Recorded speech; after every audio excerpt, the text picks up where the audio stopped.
इस वीडियो के कुछ मिनट तुम्हारे आने वाले बोर्ड एग्जाम और कंपटीशन एग्जाम के लिए बहुत ही ज्यादा इंपॉर्टेंट होने वाले हैं। ये वीडियो तुम्हें सजेस्ट हुई है ना, तो समझ जाओ तुम्हारी प्रिपरेशन जर्नी बाकी लोगों से अलग और टॉप क्लास होने वाली है। हार्डवर्क तो गधा भी करता है, तब भी उसकी कोई रिस्पेक्ट नहीं करता। तो हार्डवर्क के साथ साथ जो स्मार्ट वर्क करेगा ना, वही अपनी लाइफ में और एग्जाम में ग्रो करेगा। क्लास में इतने सारे बच्चे होते हैं, उनमें से कुछ लोग ही टॉप क्यों करते हैं, बाकी लोग क्यों नहीं कर पाते? उसका रीजन पता है क्या है?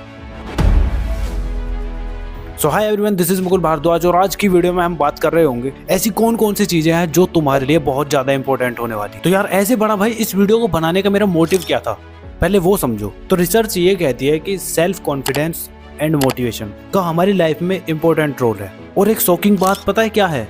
वो ये है कि हमारी लाइफ में सॉफ्ट स्किल्स जैसे कंसंट्रेशन, कॉन्फिडेंस और इनर स्ट्रेंथ, ये सब 70 से 80% कंट्रीब्यूट करती हैं। बट अनफॉर्चुनेटली कुछ बच्चों को ये पता होता है। जिन बच्चों को ये नहीं पता होता वो क्या करते हैं, वो ज्यादा फोकस करते हैं कि हार्ड वर्क पर, बिना कुछ सोचे समझे पढ़े जा रहे हैं 10-10 घंटे, 12-12 घंटे। हार्ड वर्क कोई गलत चीज नहीं है, बट जब हमें पता है कि स्मार्ट वर्क से हम चीजें अपने लिए और ज्यादा आसान बना सकते हैं, तो पागलों की तरह क्यों स्टडी करना। एक गधा भी हार्ड वर्क करता है, लेकिन कभी भी उसको घोड़े के इक्वल नहीं मानते। तो तुम भी सोच लो क्या करना है। और अब अगर तुमने मन बना लिया है कि तुम्हें स्मार्ट वर्क करना है, तो इसमें तुम्हारी हेल्प मैं करूंगा। और यही मेन मोटिव था मेरा इस वीडियो को बनाने का। और आगे भी इसी तरह की वीडियोस आएंगी जिसमें मैं तुम्हें बता रहा हूँ कि तुम नई चीजों को जल्दी कैसे सीख सकते हो, कोई टीचर तुम्हें पढ़ाता है उनको कैसे सीख सकते हो, और तुम अपनी प्रॉब्लम सॉल्विंग स्किल को कैसे बढ़ा सकते हो। कोई क्वेश्चन मिलता है तुम्हें, नया क्वेश्चन मिलता है, नहीं सॉल्व होता, तो उसे कैसे सॉल्व कर सकते हो। तो ये एक कंप्लीट सीरीज होने वाली है, जिसमें फर्स्ट वीडियो अब तुम देख रहे हो, जिसमें अपनी कुर्सी की पेटियां बांध लो और एक कॉपी पेन लेकर बैठ जाओ। एक नई जर्नी तुम यहाँ से स्टार्ट करोगे अपनी स्टडी की। तुम इतने सालों से स्टडी कर रहे हो, तुमने कभी अपने आप से पूछा है Why am I studying? ये क्वेश्चन तुम्हारे माइंड में कभी आया है कि तुम पढ़ क्यों रहे हो?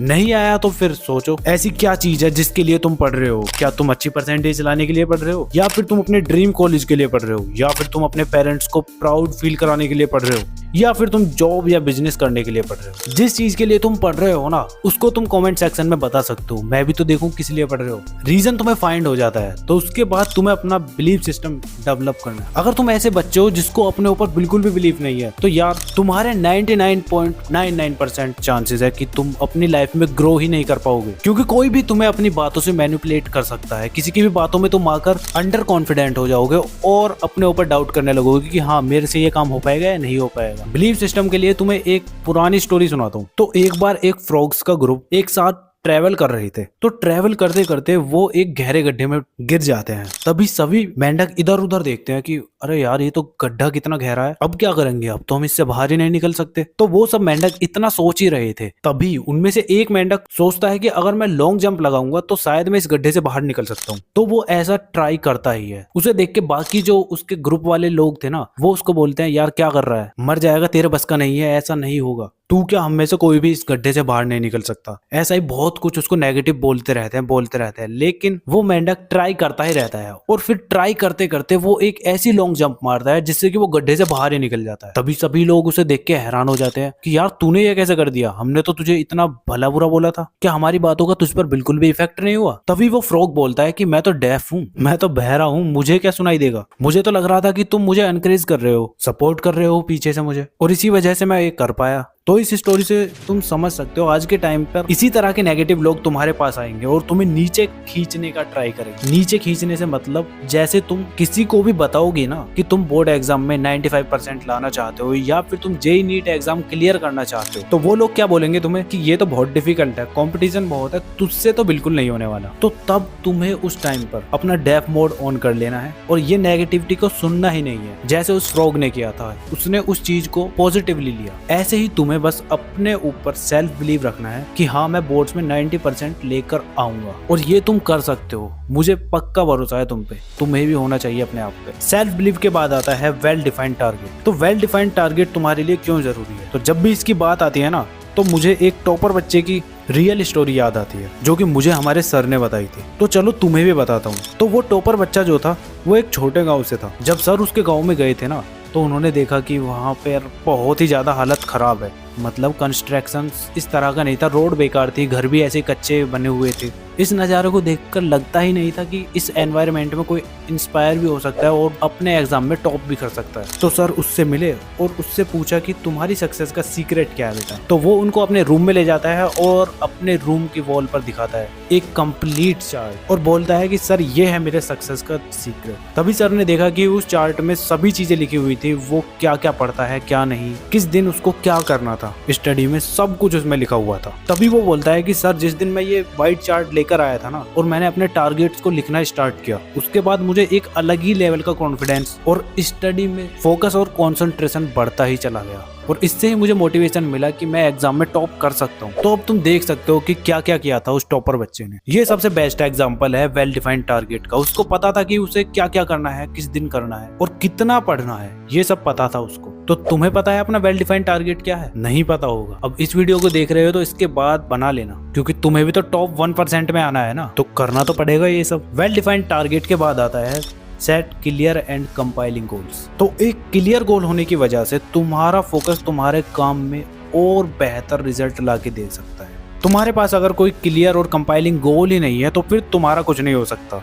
और इसका एक एग्जाम्पल तुम्हें देकर समझाता हूँ, और ये भी एक रियल लाइफ स्टोरी है। 4 जून 1962 को फ्लोरेंस पहली लड़की बनी थी जिसने कैटलिना चैनल में स्विमिंग किया। वो पहले भी इंग्लिश चैनल को पार कर चुकी थी, तो पूरी दुनिया की निगाहें उन पर ही थी। तो जब उन्होंने स्विमिंग स्टार्ट की तो वहाँ पे बहुत ही ज्यादा फॉग था, कोल्ड की वजह से उनकी बोन्स भी जम रही थी, और वो फिर भी इन चैलेंजेस को फेस करते हुए चले ही जा रही थी, तैरे ही जा रही थी। तो बहुत देर तक स्विमिंग करने के बाद जब उन्हें कुछ दिखाई नहीं दिया ना, तो उन्होंने गिव अप कर दिया। फ्लोरेंस बहुत डिसअपॉइंट थी, इस वजह से नहीं कि वो उस चैनल को पार नहीं कर पाई, वो इस वजह से डिसअपॉइंट थी क्योंकि वो अपने गोल से बस ½ किलोमीटर दूर थी। वो ऑलमोस्ट पूरा रास्ता तैर के आ चुकी थी। तो फिर ये बात मीडिया के सामने बोलते हैं कि मैं कोई ये बहाना नहीं बना रही, मैंने गिव अप इस वजह से किया था क्योंकि मुझे मेरा गोल ही नहीं दिख रहा था। इतना बोल के वो निकल जाती हैं और उसके 1 महीने बाद वो दोबारा से जाती हैं वहीं, बट इस बार इतना फॉग नहीं था, कोल्ड वगैरह वो सब सेम ही थे। और इस बार उन्होंने उस चैनल को क्रॉस ही नहीं किया बल्कि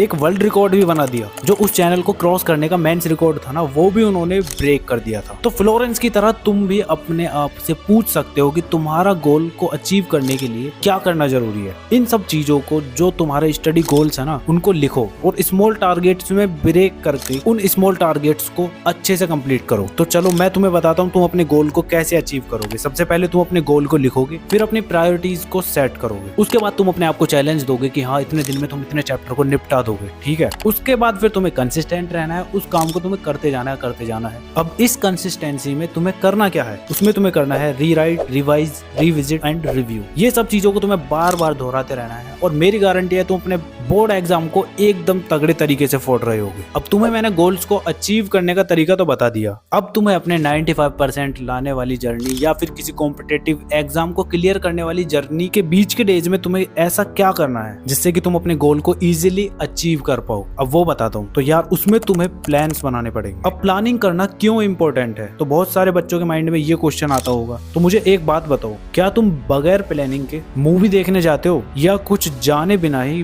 किसी बस में ऐसे ही बैठ जाते हो जिसका तुम्हें यही नहीं पता कि वो बस जाने वाली कहाँ है? नहीं ना। तो फिर तुम अपने बोर्ड एग्जाम में या फिर कोई कॉम्पिटिटिव एग्जाम के लिए ऐसा कैसे कर सकते हो कि तुम कोई प्लानिंग ही नहीं बना रहे हो और पढ़ ही जा रहे हो बस। अब प्लानिंग करते कैसे हैं ये भी नहीं पता होगा तुम्हें।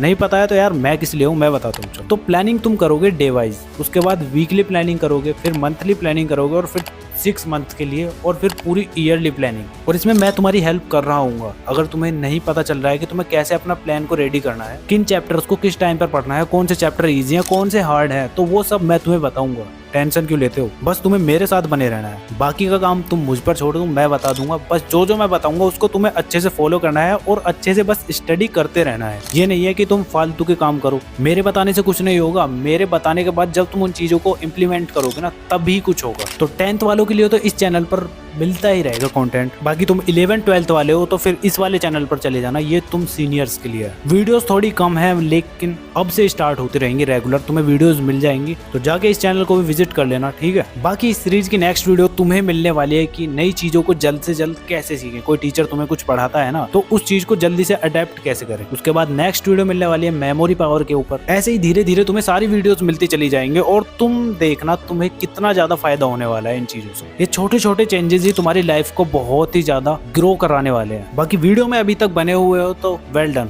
बाकी स्टडी से रिलेटेड कोई प्रॉब्लम है तो वीडियो स्क्रीन पर शो हो रही होंगी। मिलते हैं अगली वीडियो में, तब तक के लिए keep studying, keep smiling and keep growing.